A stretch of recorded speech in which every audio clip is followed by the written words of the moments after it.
Aider les marques à créer leur site de seconde main. La start-up que nous allons découvrir aujourd'hui propose une solution clé en main. Aymeric Deschamps, bonjour. Bonjour et merci pour l'invitation. Co-fondateur et président de la start-up Foam. Alors ça n'a absolument rien à voir avec Vinted ou encore Le Bon Coin. Ce n'est pas de la vente entre particuliers.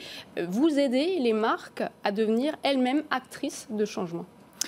Oui, tout à fait. En fait, c'est un service qui est assez différent puisque si on prend un peu de hauteur sur le marché de la seconde main, aujourd'hui, on se rend compte que malgré l'offre qui existe depuis de très nombreuses années en friperie, malgré les services qui existent comme sur Vinted, Vestiaire Collective, par exemple, qui ont réussi à démocratiser cet usage de la seconde main, il y a encore beaucoup de gens qui n'ont pas passé le cap de cet usage. Et nous, ce qu'on pense chez Foam, c'est que cette raison, c'est principalement parce qu'il y a encore trop de points de friction. Ça peut être compliqué de revendre un produit. On n'est pas garanti de l'expérience d'achat quand on l'achète, de la qualité du produit que l'on achète.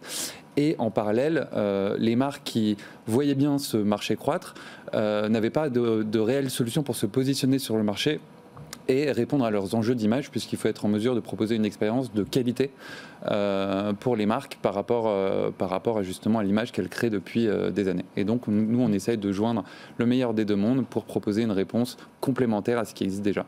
Donc vous prenez tout en charge de A à Z, de la logistique au reconditionnement, c'est-à-dire que vous nettoyez, vous revendez, vous réparez aussi ?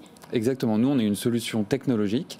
La marque Foam n'est pas visible. On travaille en toile de fond des marques. Et donc, quand vous allez sur le site de nos clients, vous avez un onglet sur leur site e-commerce où il y a écrit seconde main. Et quand vous cliquez dessus, vous arrivez sur un nouveau site qui a été développé et designé par nos équipes, qui est opéré par nos équipes et sur lequel le client de la marque peut retourner son produit en échange de bons d'achat en ligne et également en boutique, puisque ce service il peut être disponible en boutique. Je prends rendez-vous en boutique, j'ai mon vendeur qui m'accueille, qui enregistre mon produit, qui me donne un bon d'achat immédiatement. Et ensuite, les produits sont envoyés dans nos entrepôts de reconditionnement.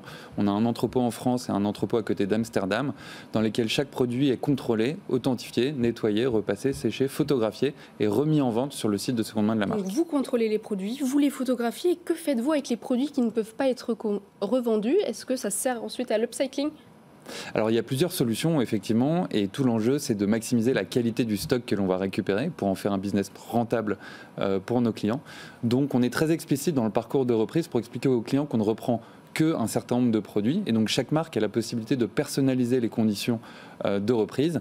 Et on met énormément de messages de réassurance, enfin d'information plutôt pour le client, pour l'avertir de nous renvoyer des produits de bonne qualité. Ce qui fait que 90%, voire 95% des produits que l'on reçoit sont en état d'être commercialisés. Et pour les 5% restants, on développe des filières d'upcycling, par exemple, avec des écoles de mode, d'upcycling avec nos clients qui réalisent certains projets parfois dans ce sens-là, ou également via du don auprès d'associations qu'on a présélectionnées pour nos clients et qui peut être validé ensuite par nos clients. Pourquoi, selon vous, les marques ne décident-elles pas de garder la main sur cette activité et de l'externaliser ? En fait, c'est très compliqué à opérer. C'est-à-dire que ça implique de réaliser un certain nombre beaucoup d'opérations coûteuses et multiples sur lesquelles la rentabilité, si elle n'est pas parfaitement contrôlée, peut vite déraper.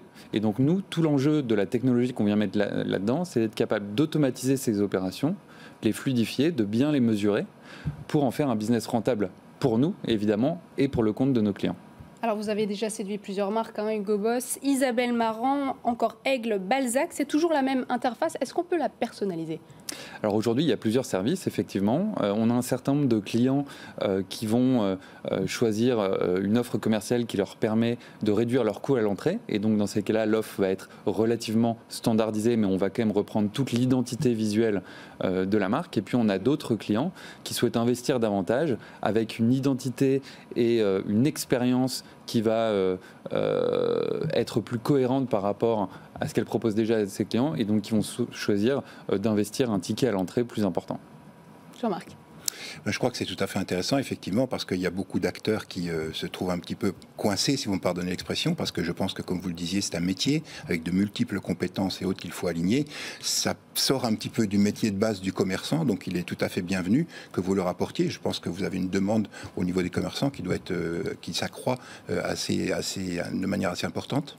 Effectivement, on est en pleine croissance, donc c'est tout l'enjeu de la période actuelle qu'on traverse. On travaille aujourd'hui avec plus de 30 marques et une présence concurrence qui est européenne, puisque chaque marque est présente sur de nombreux marchés en France et à l'international. Donc on doit être en mesure de les accompagner sur leur marché et puis de les accompagner sur leurs différents canaux de distribution. Donc aujourd'hui, notre objectif, c'est de doubler le nombre de clients avec lesquels on travaille d'ici la fin de l'année et par rapport à l'année dernière, de multiplier par 3 notre chiffre d'affaires, avec un enjeu derrière fondamental qui est que si on souhaite universaliser l'usage de la seconde main et donc passer les volumes à l'échelle, il faut être capable d'amener une rentabilité significative pour nos clients. Aujourd'hui, on a été capable de prouver que le modèle est à l'équilibre et désormais on a une stratégie qui est clairement définie pour amener une rentabilité importante à nos marques. Voilà, et vous réalisez 30% de votre chiffre d'affaires à l'étranger. Foam, la pépite qui se cache derrière les sites de seconde main. Merci beaucoup. Merci à vous. Je rappelle que vous êtes cofondateur de cette start-up. On passe au chiffre de la semaine.